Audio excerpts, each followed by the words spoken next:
Hi everyone. तो recently मैंने एक बुक पढ़ी जिसका नाम है दंडकारण्य मातृसत्ता का जंगल, और ये लिखी है आपकी शिवानी कुमार ने। तो इस बुक का नाम पढ़ने पर ही मेरे अंदर की जो क्यूरियोसिटी है वो जाग गई थी कि आखिर इस बुक में ऐसा क्या है। इसका नाम थोड़ा सा अलग है, मातृसत्ता का जंगल। तो मैंने सोचा ये बुक पढ़ी जाए, और ये बुक की जो स्टोरी है वो इंस्पायर्ड है आपकी छत्तीसगढ़ की जो कहानियाँ हैं, लोक कथाएँ हैं, उससे इंस्पायर्ड है। और इस बुक में आपको स्टार्टिंग में 2 कैरेक्टर मिलेंगे, एक का नाम है समीरा और एक है आपकी एक बूढ़ी लेडी। तब मिलती हैं जब वो व्लॉग बनाने के लिए दंडकारण्य नामक एक जंगल में जाती हैं। वहाँ वो लेडी उसका मार्गदर्शन करती है, उसे उस जंगल के बारे में बताती हैं।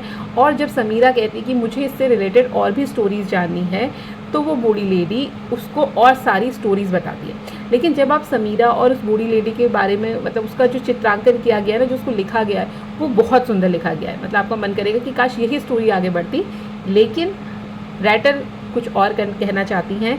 तो इसीलिए उन्होंने इस बुक में 3 प्लॉट पे जो स्टोरीज़ है वो आगे चलती रहती हैं, यानी कि 3 आपको अलग अलग फ्रेम देखने को मिलेंगे। तो एक कहानी चल रही है आपकी स्वर्ग लोक पे, एक कहानी चल रही है आपकी नरक लोक में, और एक कहानी चल रही है आपकी पृथ्वी में। तो ये कहानियाँ, जो स्वर्ग लोक वाली कहानी है वो भी आपकी कनेक्टेड दिखेंगी कि वहाँ क्या क्या चल रहा है। जो आपकी नरक लोक कहानी है वो भी आपकी कहानी आगे बढ़ते हुए जाएगी। पृथ्वी लोक में जो कहानियाँ चल रही हैं वो आपको अलग अलग स्टोरीज़ देखने को मिलेंगी। और आप पूरी बुक में जब आप इन कहानियों को पढ़ेंगे, आपको वो इंटरेस्टिंग भी लगेगी, और कहीं ना कहीं आप उनको जोड़ने का प्रयास कर रहे होंगे कि ये जो स्वर्ग, नरक और पृथ्वी है, इनकी कहानियाँ आपस में जुड़ी कैसे हैं। लेकिन वो उस कहानी, इन तीनों को आप जोड़ पाएंगे लास्ट के एंड में, यानी जो इसमें जो कंक्लूजन दिया गया है ना, उपसंहार, उसको जब आप पढ़ेंगे तब आपके लिए एक बहुत बड़ा खुलासा रखा हुआ है।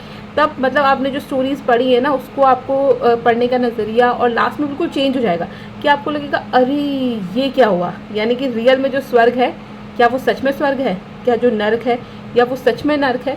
तो ऐसी चीज़ें आपको क्या मिलेंगी, आपको इसमें पढ़ने को मिलेंगी। स्वर्ग लोक का विवरण देख के भी आपको लगेगा, बीच में जो डाउट होगा कि ऐसे लोगों को स्वर्ग में कैसे भेजा जा सकता है, तो ये डाउट आपका क्लियर हो जाएगा लास्ट में जब आप उपसंहार पढ़ेंगे। अब इससे ज़्यादा मैं इस बुक के बारे में कुछ बताऊंगी तो फिर आपको पढ़ने में मज़ा नहीं आएगा। तो आप इस बुक को खुद पढ़िए। अगर आपने पढ़ रखी है तो मुझे कमेंट सेक्शन में बताइएगा कि आपको ये बुक कैसी लगी, और अगर आपने अभी तक नहीं पढ़ी है तो ख़रीद लीजिए और इस बुक को पढ़ के मुझे बताइए कि आपको ये बुक कैसी लगी। अच्छा, अच्छी रीड है, पढ़ने में बहुत मज़ा आएगा आपको, इतनी गारंटी मैं आपको दे देती हूँ। ठीक है, तो चलिए मिलते हैं नेक्स्ट वीडियो में कुछ नई बुक्स के साथ। तब तक के लिए thanks for watching, keep reading.